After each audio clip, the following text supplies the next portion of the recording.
consistent support, impact. Here's the best, to me, the best fan bases in the NFL. Number one, Pittsburgh. They're willing to sit in crappy weather. It's one of the loudest stadiums. They've been loyal for 30-plus years. They travel better than anybody and turn Super Bowls into home field advantages. Number two is Green Bay. Massive national size, one of the louder stadiums. They're loyal for even bad teams. I'd say Philadelphia is the most underrated. They're third. I mean, they had to put a jail in the bottom of their stadium. They get rowdy, they get loud, and it's an intimidating place to play. I'd put Denver 4. They have been filling stadiums forever. The Cowboys would be number 5. It's the largest fan base in the country, but they're not that loyal. It's kind of corporate. They go to a stadium, and they're not that loud. When's the last time anybody went to Dallas and said, I can't hear in here? It's just so loud. It's not that loud. I'd put Kansas City number 6. Loud. It's just not a very big fan base. It's in Kansas City. You don't see a lot of Kansas City Chiefs hats around the country. That size isn't very big, but it's one of the loudest stadiums. Arrowhead has loyal fan bases. Those people sit through hailstorms. I'd say the Saints are 7. It's the loudest stadium in the NFL. It changes the way you have to attack the Saints when you go down in New Orleans. That's why nobody wants to go to New Orleans and play. It changes game plans. I would put number 8, Seattle, second loudest NFL stadium. They have something called the 12th man for a reason. I'd put Chicago at 9. In terms of pregame, postgame, celebration, media coverage, intensity, and willingness to be in bad weather. And number 10, I'd say Buffalo. To sit through all that bad football for most of the last 20 years, I just think you owe them the responsibility of being on this list. Those are the 10 best fan bases in the National Football League.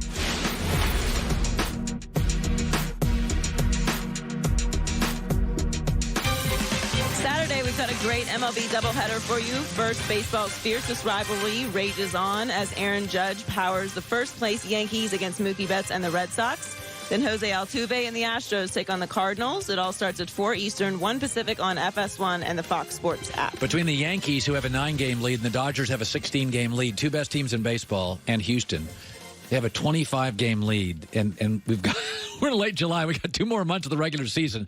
So the Yankees and the Dodgers are just running away with it. Doug Gottlieb is joining us, the Duggar, Fox Sports Radio, after our show.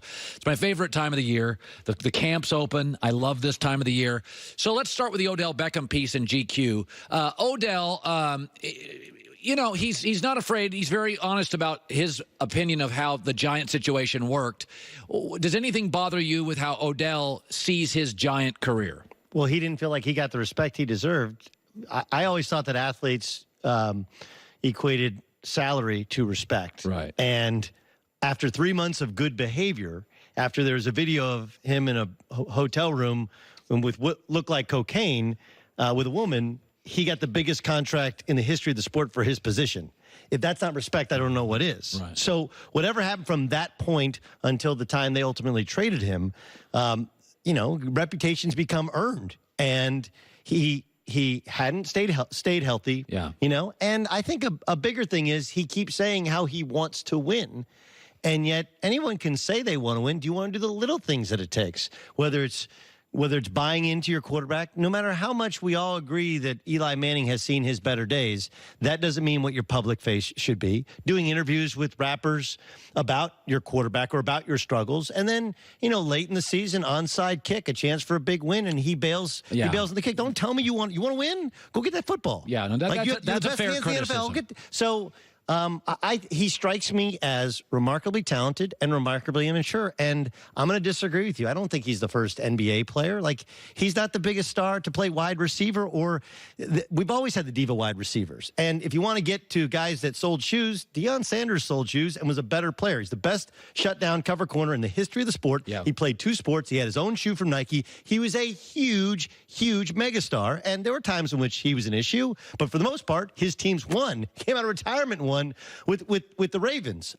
Mike Vick was a breakthrough superstar. Yeah, he was. Off the field, obviously derailed him. Some on the field derailed him, but people forget that he was the new face of the league, and he was cool. He was hip. He had a shoe. He was the cover of Madden. He was a video game. So we have actually seen this before, and we've seen many guys who are truculent wide receivers derail teams before. And the irony to it is this, is the greatest season a wide receiver has ever had was by Calvin Johnson, Yes. right? His team won 4 games that year. Yeah. The irony to a wide receiver is oftentimes the guys that put up the most numbers are on the worst teams.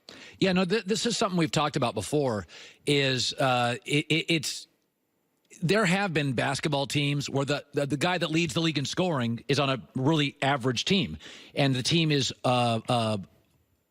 built for him to score, but not built to win. Kemba Walker. Yeah, Kemba Walker scores a ton of points. When I look at wide receivers, DeMarcus Cousins. Prime example, when Dak came into this league and he had Dez, I thought Dez hurt Dak because Dak was a young quarterback learning a system and felt, I got to throw the ball to Dak or he'll emotionally derail. Do you think...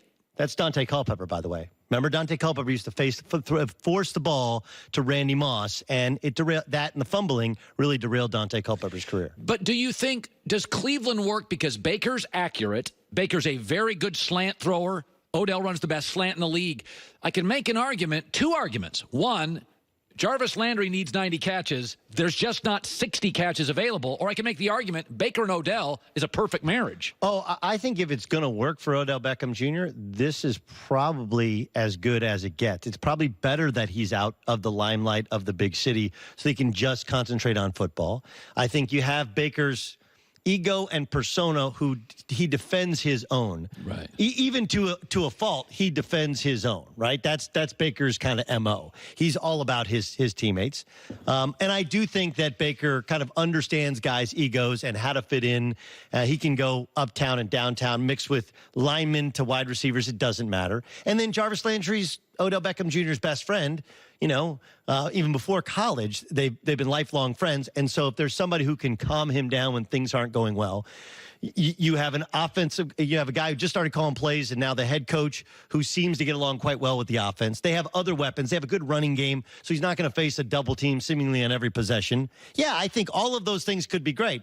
The problem is there isn't really a culture of winning there. Right. They have a very difficult schedule, and though they have more on-paper talent than the Steelers probably have, the Ravens lost their front 7. They were built on their defense, and they've lost it, and they're going to try and figure out, can we play how we played with Lamar with a different defense? And then, Cincinnati's coming off a season where they had the worst defense maybe in the history of the league. Yeah. So, look, there's a lot of – I think if it's going to work, it'll work in Cleveland. I'm much more bullish on it than you are, but, I think the article and the author who sat with you before me made a great point.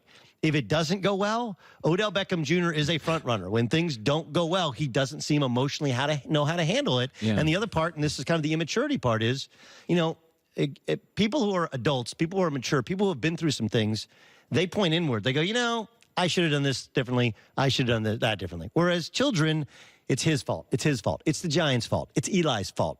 It's Tom Coughlin's fault. It's the media's fault. And that's what Odell Beckham Jr. does. And until I hear out of his mouth, I should have done this and things would have been better, I will still not be sold that he'll ever live up to the prodigious talent that he actually has. Yeah, he does. By the way, I want to move to so Tony Romo was talking about Bill Belichick, and I just happen to have 2 good friends in football who happen to be really, really tight with Belichick, like would vacation with him. And they just speak really highly about him. And they always say the same thing. They're like, he is... maybe it's his mother speaking 7 languages, his dad who helped create scouting or whatever. He's just cerebral. He's curious. He's always learning. He is really a different level. And my friends have had, I've got a friend that's had coached under Pete Carroll and Jim Harbaugh.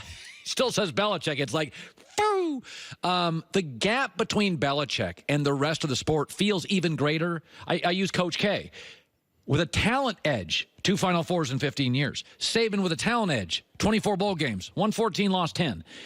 I do feel like Belichick has largely separated himself from a large group of the league. I thought the Super Bowl with McVay was almost embarrassing for McVay. They had like an offense. There's also something gained from experience. Remember, the other thing is that he has been able, because they haven't had a bad season, but he's also been able to sustain things for so long.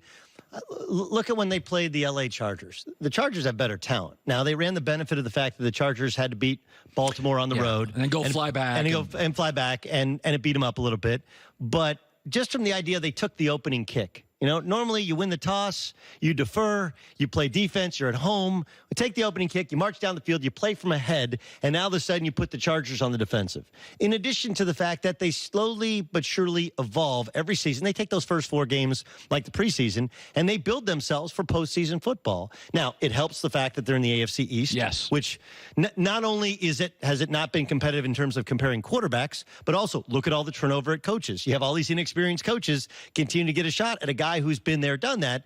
So they can build their football team simply for the postseason, much the way that Phil Jackson actually did this. Remember, Shaq, he wouldn't get on to Shaq about being in shape at the start of the season. The easiest training camp anyone ever had in the history of the NBA was the Lakers. They would go to Hawaii, they would practice once a day, and they would meditate, right? They would meditate. And a lot of the guys, they just fall asleep.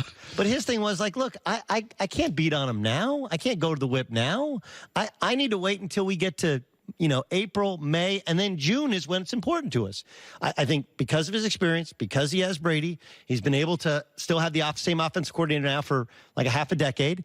And because of the division, I think he builds his team for December and January football. And it's like a different sport than the rest of the year. And I do think that he separated himself.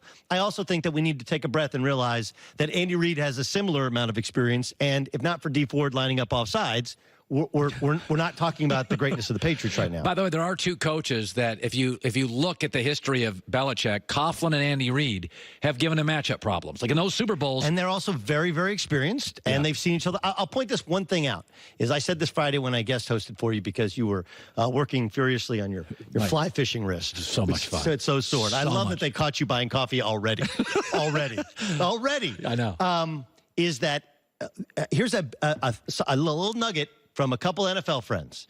If you look at the end of the season, Brady was not the same. If you look at I know he lit up the Jets last game of the year. I know he was great against the Chargers, but that was a mismatch because they were running over and through the Chargers, and the Chargers were backpedaling. His arm strength was not the same. You look at the Chargers. They have an older quarterback in Phillip Rivers. He struggled. Drew Brees struggled down the stretch. These great quarterbacks who are freaks about their preparation, and they want to take every rep in preseason. There's a large amount of concern over whether or not they're going to have the arm in December, in January. Now, that's one of the reasons that I think that and their lack of wide receivers, why the Patriots went to more of a power running game. And I think they knew that's why they drafted the way they did. But it'll be interesting to see. The Saints are the one team that have Teddy Bridgewater. They could throw him out in the middle of the season and give Breeze 2 weeks off. Yeah, I think it's really interesting. Because Breeze was not the same quarterback. No. Everyone talks in that game about the blown pass interference call. But they don't talk about the fact that Drew Brees really, really struggled. Their last 6 games of the year, the Saints averaged 20 a game. Their first 11, they averaged 37. Yeah. They didn't throw the ball over the top the last month and a half of the season. They couldn't. They literally couldn't throw the ball downfield. I mean, look, you get to be 40 years old. You're not the same guy. I mean, look, Manny Pacquiao was great But that's on one fight. Well, it was also one fight, but also he got ahead early, and then he was able to take advantage of his quickness and play from ahead, and he was smart about when he rested. But Manny Pacquiao